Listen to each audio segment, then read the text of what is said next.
ആണ്ടവരുടെ നാമം മയപ്പെടുമാറാകട്ടെ. ആണ്ടവർ നമുക്ക് പിന്നെ ഒരു കറുത്ത ദിവസം കൂടെ നൽകിയിരിക്കുക. ആണ്ടവർ നൽകിയിരിക്കുന്ന ഈ ദിവസത്തിനായി നമുക്ക് ആണ്ടവരെ സ്തുതിക്കാം. നമ്മൾ ഇന്ന് എപ്പിസോഡ് 102 താൻ പഠിക്കാൻ പോകുന്നത്. നമ്മൾ 102 എപ്പിസോഡിൽ നമ്മൾ ഫിലിപ്പിയ ലേഖനം 1:22 തൊട്ട് മേലോട്ട് നമുക്ക് വാസിച്ചിടാം. 1 ഫിലിപ്പിയ ലേഖനം 1:22 നമുക്ക് വാസിച്ചിടാം. അന്നേരം ആദ്യം 22 വാസിച്ചിട്ട് നമുക്ക് പിന്നെ 23 നമുക്ക് പോയിടാം. 22 என்ன ஆண்டவர் சொல்லுது இங்கே பவுலோஸ் சொல்லுது, നമുക്ക് വിസാരിച്ചിടാം. ഇங்கே 22 சொல்லுது, എന്നാൽ ജഡത്തിൽ ജീവിക്കുന്നതിനാൽ എൻ്റെ വേലയ്ക്ക് ഫലം തരുമെങ്കിൽ അത് തിരഞ്ഞെടുക്കേണ്ടു എന്ന് ഞാൻ അറിയുന്നില്ല. இங்கே அப்போஸ்தலனாയ பவுலோஸ் என்ன கேட்குது, என்ன சொல்லுது, அவன் பேசுறது என்னன்னு சொல்லியால், ഞാനിപ്പോൾ ரொம்ப കൺഫ്യൂഷനിൽ ആയിരിക്കും. ഞാൻ എന്നെ பண்ணணும்னு എനിക്ക് தெரியாது. ഞാൻ മരിക്കുന്നതാ ആണ്ടവരുടെ ചിത്തം, അതാ ഞാൻ ജീവിക്കുന്ന ആണ്ടവരുടെ ചിത്തം. എന്നാൽ അവൻ சொல்லுது എന്നത് പറഞ്ഞാൽ, ഞാൻ മരിത്താലും അത് എനിക്ക് ലാഭം താൻ. ഞാൻ ജീവിത്താൽ അത് ക്രിസ്തു താൻ. നമ്മൾ பார்க்கணும் எப்படி அப்போஸ்தலனாയ പൗലോസ്, ഞാൻ ജീവിക്കുന്നത് ക്രിസ്തു, അതായത് ആണ്ടവരായ യേശു ക്രിസ്തു താൻ, അതിന് താൻ ഞാൻ ജീവിക്കുന്നത്. അവൻ്റെ വേല ചെയ്യാൻ വേണ്ടി താൻ ഞാൻ ജീവിക്കുന്നത്. അല്ലാതെ ഞാൻ ജീവിച്ചൊരു കാര്യം, ഞാൻ ലോകത്തിന് വേണ്ടി അല്ല, അല്ലെങ്കിൽ എനിക്ക് വേണ്ടി അല്ല ഞാൻ ജീവിക്കുന്നത്, അല്ലെങ്കിൽ എനിക്ക് വയസ്സ് ജാസ്തി വരണം എന്ന് വിചാരിച്ചല്ല ഞാൻ ജീവിക്കുന്നത്. ഞാൻ ജീവിക്കുവാണെങ്കിൽ ആണ്ടവരായ യേശു ക്രിസ്തുവിന് വേണ്ടി ജീവിക്കും. ഇത് നമുക്ക് തിരിയണം, നല്ലപോലെ പിടിയണം. എന്നാ சொல்லுது, ഇവൻ എங்கே ഇരിക്കേ, ജയിലിൽ ഇരിക്കുമ്പോൾ അവൻ சொல்லுது എന്നതാ, ഞാൻ ജീവിക്കുന്നത് ക്രിസ്തുവിന് വേണ്ടിയാണ്. അന്നേരം അവൻ ജയിലിലും ആണ്ടവരായ യേശു ക്രിസ്തുവിൻ്റെ വചനം തൻ പേശിക്കൊണ്ടേയിരിക്കുന്നത്. നമ്മളെ പ്രവൃത്തികളുടെ പുസ്തകത്തിൽ, അല്ലെങ്കിൽ നമ്മൾ അപ്പോസ്തല പ്രവൃത്തികൾ ആക്സിൽ നമുക്ക് നമുക്ക് വാസിക്കുമ്പോൾ നമുക്ക് തിരിയും.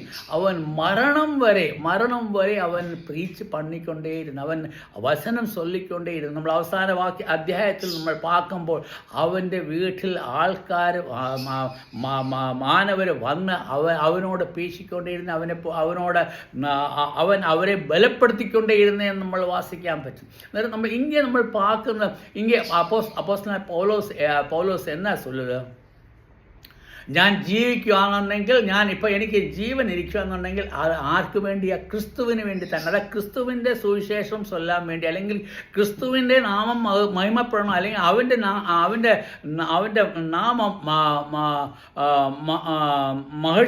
മഹർച്ച വന്നിടണം. അതുതാൻ അവൻ്റെ ആശ.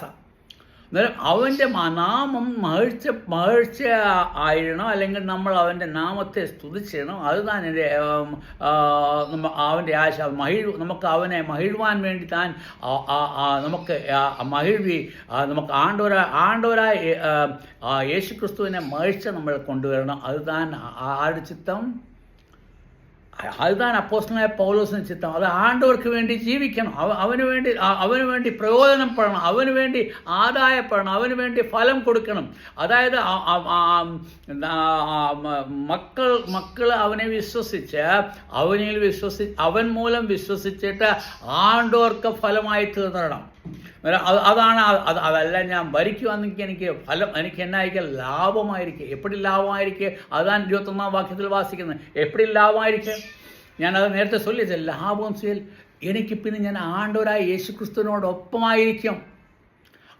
എനിക്ക് കഷ്ടതയില്ല, എനിക്ക് ചങ്ങലയില്ല, എനിക്ക് ബന്ധനങ്ങളില്ല, എനിക്ക് ഒന്നുമേ ഇല്ല. എനിക്ക് ആണ്ടവരായ യേശു ക്രിസ്തുവിൻ്റെ കൂടെ താൻ എപ്പോഴും വാസം ചെയ്യണം. അതെനിക്ക് ലാഭമാണ്. അന്നേരം നമ്മൾ 22 വാക്യത്തിൽ, അതുകൊണ്ട് ഇங்கே 22 വാക്യത്തിൽ എന്നാ சொல்லுது, ഞാൻ ജീവിക്കുക എന്നുണ്ടെങ്കിൽ എന്നാ പറ്റണം? ആണ്ടോർക്ക് ഫലം കായ്ക്കണം. നമ്മൾ വിസാരിച്ച് നോക്കിയാൽ അന്നേരം പൗലോസിൻ്റെ വിസാരം എപ്പടി ആയിരിക്കുമെന്നൊന്ന് ചിന്തിച്ച് നോക്കിയേ, നമ്മൾ വിസാരിച്ച് നോക്കിക്കുകയും അവൻ ചൊല്ലുന്നത് ഞാൻ ജീവിക്കുന്ന മൂലം ആണ്ടവർക്ക് ഫലം കായ്ക്കണം. അതുതന്നെ നമ്മുടെ ചിന്ത. നമ്മൾ ആണ്ടവർക്ക് ഫലം കായ്ക്കുക നമ്മൾ ചെയ്യുന്നത്. നമ്മൾ ലൗകിക കാര്യങ്ങൾ പണ്ണാതെ കുഴപ്പമൊന്നുമില്ല. ഞാൻ എന്നെ ചൊല്ലുന്നത് നിങ്ങൾ ചെയ്യുമ്പോൾ നിങ്ങൾ ചെയ്യുന്ന നിങ്ങളുടെ എല്ലാ കാര്യത്തിലും ആരുടെ നാമം മഹത്വപ്പെടണം, ആണ്ടോട് നാമപ്പെടണം. നമ്മൾ ആണ്ടവർക്ക് വേണ്ടി ഫലങ്ങളെ കൊണ്ടുവരണം. അതുതന്നെ ആണ്ടവരുടെ ചിത്തം, അതുതാൻ ആ പൗലോസിൻ്റെ ചിത്തം. ആണ്ടവർക്ക് ഫലം കൊണ്ടുവരണം. നമ്മൾ അതുകൊണ്ട് വരുമെങ്കിൽ ഞാൻ തിരഞ്ഞെടുക്കുന്ന അറിയുന്നില്ല. അതുകൊണ്ട് ഞാൻ എന്ത് തിരഞ്ഞെടുക്കണമെന്ന് എനിക്ക് തിരിയാതെ, ഞാൻ എന്നെ പണമെന്ന് എനിക്ക് ഇതുവരെയും തിരിയുന്നില്ല. എനിക്ക് എന്നെ ആയാലും എനിക്ക് പ്രോബ്ലമില്ല. ഇപ്പം ഞാൻ മരിത്താലും പ്രോബ്ലമില്ല, ഞാൻ ജീവിച്ചാലും പ്രോബ്ലമില്ല എന്ന് അപ്പോസ്തലനായ പൗലോസ് ചൊല്ലുക. 23-ാം വാക്യത്തിൽ ഇവ രണ്ടിനാളും ഞാൻ ഞെരുങ്ങുന്നു.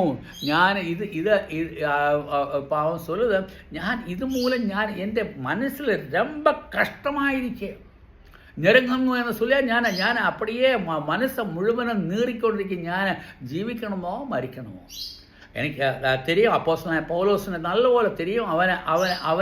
അവനെ റോമർ അവനെ കൊന്നിടുമെന്ന് അവന് നല്ലപോലെ തിരിയും. കാരണം അവൻ നല്ലപോലെ തിരിഞ്ഞിട്ടാണുള്ളത്. ഞാൻ മരിത്താലും ആണ്ടോട്. കാരണം നമ്മൾ അവനെപ്പറ്റി നമ്മൾ വാസിക്കുമ്പോൾ വേറെ പുസ്തകങ്ങളിൽ നമ്മൾ വാസിക്കുന്നുണ്ട്. അവൻ്റെ തല ശിരച്ഛേദം, അവൻ്റെ തല വെട്ടിക്കളഞ്ഞ് അവനെ കൊന്നാച്ച്. തലയുടെ ശിരച്ഛേദനം, അല്ലെങ്കിൽ അവൻ്റെ തല വെട്ടിമുറിച്ച് അത് ചെയ്ത, അല്ലെങ്കിൽ അവൻ എന്തുകൊണ്ട് അവൻ്റെ തല വെട്ടിയെന്ന് നമ്മൾ ചൊല്ലിയാൽ നമ്മൾ വാസിക്കുമ്പോൾ നമുക്ക് തിരിയും, നമുക്ക് പൊടിയും. റോമർക്ക് കുരിശുമരണം കൊടുക്കാതെ, റോമാ പൗരന്മാർക്ക് കുരിശുമരണം കൊടുക്കാതെ, അതായത് കുരിശിൽ അവനെ ബാക്കി പലർക്കും കുരിശുമരണം പല രീതിയിൽ കൊടുത്തിരിക്കുക, അല്ലെങ്കിൽ ടോർച്ചർ കൊടുത്തിരിക്കുക. ഇங்கே ഇവർക്ക് അപ്പോസ്തലനായ പൗലോസിൻ്റെ തല ശിരച്ഛേദനം ചെയ്താச்சு. അന്നേരം അവന് ഇங்கே சொல்வு 23-ാം വാക്യത്തിൽ എന്നാ சொல்லுது? ഈ 2 നാളും ഞാൻ ഞെരുങ്ങുന്നു, വിട്ടുപിരിഞ്ഞ ക്രിസ്തുവിനോട് കൂടെ ഇരിപ്പാൻ എനിക്ക് കാംക്ഷയുണ്ട്. ഞാൻ சொல்லுது, ഞാൻ ഇங்கே മരിത്താലേ ഞാൻ ഇങ്ങേന്ന് വിട്ടിട്ട് എங்கே പോയിടും? ആണ്ടവരായ യേശു ക്രിസ്തുവിൻ്റെ പക്കത്തിലേ പോയിടും. അതുകൊണ്ട് നിങ്ങളെ വിട്ട് പിരിഞ്ഞ്, അല്ലെങ്കിൽ അപ്പോസ്തലനായ പൗലോസ് ഫിലിപ്പിലെ വിശ്വാസികൾക്ക് എഴുതുന്ന, അല്ലെങ്കിൽ ഈ ലേഖനം വായിക്കുന്ന എല്ലാവർക്കും ഞാൻ മരിത്താൽ ഞാൻ എന്നാ പറ്റും? ഞാൻ ക്രിസ്തുവിനോടൊപ്പം ഇരിക്കും. വിട്ടുപിരിഞ്ഞാൽ ഞാൻ ക്രിസ്തുവിനോടൊപ്പം. അന്നേരം പൗലോസിന് നല്ല പൂർണ്ണ ധൈര്യം ഇരുന്ന് ഞാൻ മരിത്താൽ എங்கே പോയിടും? സ്വർഗത്തിൽ പോയിടും. നമുക്ക് ആ വിശ്വാസം ഇരിക്കുക. നമ്മൾ എത്രമാത്രം ആണ്ടവർക്ക് വേണ്ടി നമ്മൾ ഫലം കായ്ക്കും നമ്മൾ വിചാരിച്ചാച്ചാ, നമ്മൾ ഫലം കായ്ക്കുന്നില്ലെങ്കിൽ നമ്മൾ ആണ്ടവരുടെ മുമ്പിൽ നമ്മൾ വാസിക്കുമ്പോൾ നമുക്ക് മനസ്സിലാക്കേണ്ടത് ആണ്ടവരുടെ സിംഹാസനം, അതായത് ആണ്ടവരായ കർത്താവായ അല്ലെങ്കിൽ കർത്താവിൻ്റെ അല്ലെങ്കിൽ യേശുക്രിസ്തുവിൻ്റെ സിംഹാസനത്തിന് മുമ്പിൽ നമ്മൾ നിൽക്കേണ്ടി വരും. അന്നേരം അവിടെ നമുക്ക് യേശുക്രിസ്തുവിൻ്റെ സിംഹാസനത്തിന് മുമ്പിൽ നമ്മൾ നിൽക്കുമ്പോൾ നമുക്ക് തിരിയുമോ? നമ്മൾ ഒരു ജഡ്ജിയുടെ മുമ്പിൽ വരുവാന്നുണ്ടെങ്കിൽ നമ്മൾ എല്ലാവരുമേ കുറ്റവാളി അല്ലാതെ ഇരിക്കാൻ പറ്റില്ല. എന്നാൽ ഇங்கே വരുന്ന യേശുക്രിസ്തുവിൻ്റെ മുന്നിൽ നമ്മൾ നിൽക്കുമ്പോൾ നമ്മൾ കുറ്റവാളിയെ പോലെ അല്ല. എന്നാൽ നമ്മൾ ചെയ്ത കുറ്റങ്ങൾക്ക് എല്ലാമേ നമുക്ക് പേശേണ്ടി വരും. എല്ലാ കുറ്റം, കാരണം നമുക്ക് തിരിയും നമ്മൾ ഹൃദയത്തിൽ വിചാരിക്കുന്ന എല്ലാ കാര്യങ്ങളും, അല്ലെങ്കിൽ നമ്മൾ ചെയ്യുന്ന എല്ലാ കാര്യങ്ങൾക്കും എന്നായിരിക്കേ ആണ്ടവർ പാത്തുകൊണ്ടിരിക്കുന്നത്. കാരണം അവൻ പ്രകാശമായിരിക്കുന്നതുകൊണ്ട് അവൻ നിങ്ങളെ പാത്തുകൊണ്ടേയിരിക്കുന്നത്. അതായത് നിങ്ങൾ ഹൃദയത്തിൽ എന്നാ വിചാരിച്ചാലും നിങ്ങൾ എന്നാ പണിയാലും ആര് പാക്കത്? ഇരുട്ടിൽ നീ എന്നാ പണിയാലും ആര് പാക്കത്? അത് മറ്റുമല്ല. നമുക്ക് ഒരു കാര്യം കൂടെ വേറെ, ഇപ്പം നമ്മുടെ ഉള്ളിൽ ആരിരിക്കുക? ആണ്ടവരായ യേശുക്രിസ്തു താനിരിക്കുക. അവൻ നമ്മളുടെ ഹൃദയത്തിലെ വിചാരങ്ങളെല്ലാം അപ്പടിയേ കേട്ടുകൊണ്ടേയിരിക്കുക. சாத்தானதை கேட்க முடியாது, ஆண்டவருக்கு கேட்க முடியும். நீ என்ன விசாரித்தாலும், நீ என்ன செய்தாலும், நீ என்ன தப்பு செய்தாலும் எல்லாமே ആണ്ടവർ பார்ക്കുക. അല്ലെങ്കിൽ നീ ഏത് രീതിയിൽ താൻ നീ മറ്റുള്ള കൂട്ടു സഹോദരന്മാരോട് നീ എപ്പടി പേശുന്നു, എപ്പടി ചെയ്യുന്നു എല്ലാം ആണ്ടവർ பார்த்துകൊണ്ടിരിക്കും. നമ്മളൊക്കെ വേണേൽ சொல்லிടാം, ഞാൻ മൂപ്പനാണ്, ഞാൻ അതുകൊണ്ട് ഞാൻ ഇപ്പടി പണിടാം, ഞാൻ അപ്പടി പണിടാം. അതൊന്നും ഇങ്ങനെ കാര്യമില്ല. നിനക്ക് ആണ്ടവരുടെ മുമ്പിൽ നമ്മൾ എല്ലാവരുമേ കുറ്റവാളിത്താൻ. അതുകൊണ്ട് താൻ നമുക്ക് എല്ലാവരും കർത്താവിൻ്റെ സിംഹാസനത്തിന് മുമ്പിൽ നമുക്ക് നിൽക്കേണ്ടി വരും. അതിൽ നിന്ന് നമുക്ക് വിട്ടു പോകാൻ മുടിയാതെ. அங்கே என்ன பண்ணும், ஆண்டோர் நம்மளுடைய எல்லா കാര്യങ്ങളും നമ്മളെ കാണിച്ചിടും, നീ വിചാരിച്ചതും നീ ചെയ്ത കാര്യങ്ങളും. എന്നിട്ട് അങ്ങേ അവിടെ പണിഷ്മെൻ്റ് അല്ല, അല്ലെങ്കിൽ അവിടെ അവിടെ അവിടെ അവിടെ നിനക്ക് പെനാൽറ്റി അല്ല, അല്ലെങ്കിൽ നിനക്ക് നിന്നെ ദണ്ഡനത്തിൽ വിടുകയല്ല, അല്ലെങ്കിൽ നിന്നെ നരകത്തിൽ വിടുകയല്ല. നിനക്ക് എന്നാ ചെയ്യും, അവിടെ പ്രതിഫലങ്ങൾ கிடைക്കും. പ്രതിഫലങ്ങൾ എപ്പടി கிடைക്കും, പ്രതിഫലങ്ങൾ നീ ചെയ്യുന്ന രീതിയിൽ തന്നെ പ്രതിഫലം கிடைക്കും. നിനക്ക് നീ എല്ലാമേ തപ്പ് കൊണ്ടാന്ന് നിനക്ക് എന്നാ പ്രതിഫലം கிடைക്കും. ആണ്ടോടെ മുമ്പിൽ ചെല്ലുമ്പോൾ നമുക്ക് എന്നാ കണക്ക് നമ്മൾ എപ്പടി നമ്മൾ കണക്ക് പറഞ്ഞിടും. ഞാൻ ചെയ്യുന്ന എല്ലാമേ തപ്പ്, ഞാൻ ചെയ്യുന്ന എൻ്റെ മനസ്സിലുള്ള എല്ലാമേ തപ്പാന്നുണ്ടെങ്കിൽ ആണ്ടോര അതിനനുസരിച്ച് നിനക്ക് പ്രതിഫലം തരും. അത് എന്നാ പ്രതിഫലം എനിക്ക് തിരിയാതെ. പക്ഷേ വചനത്തിൽ சொல்றது ഞാൻ പ്രതിഫലം തരുന്ന ദൈവമാണ്. അത് ആർക്ക്, ആണ്ടവരുടെ മക്കൾക്ക്. നമ്മൾ ആണ്ടവരുടെ മക്കളാണ്. നമ്മൾ നേരത്തെ നമ്മൾ പഠിച്ചാച്ച നമ്മൾ ആണ്ടവരായ യേശുക്രിസ്തുവിനെ സ്വന്തം രക്ഷിതാവായി സ്വീകരിക്കുമ്പോൾ നമ്മൾ അവൻ്റെ മക്കളായി, അവൻ്റെ മകനായി. അവൻ്റെ മകനായിരിക്കുമ്പോൾ നമ്മൾ പാക്കണം, നമുക്ക് ആണ്ടവർ നമ്മളെ ശിക്ഷിക്കുന്നത് എല്ലാം ഈ ലോകത്തിൽ താൻ നമ്മൾ പാക്കണം. എന്നാൽ ആണ്ടവരുടെ മുമ്പിൽ നമുക്ക് നിൽക്കുമ്പോൾ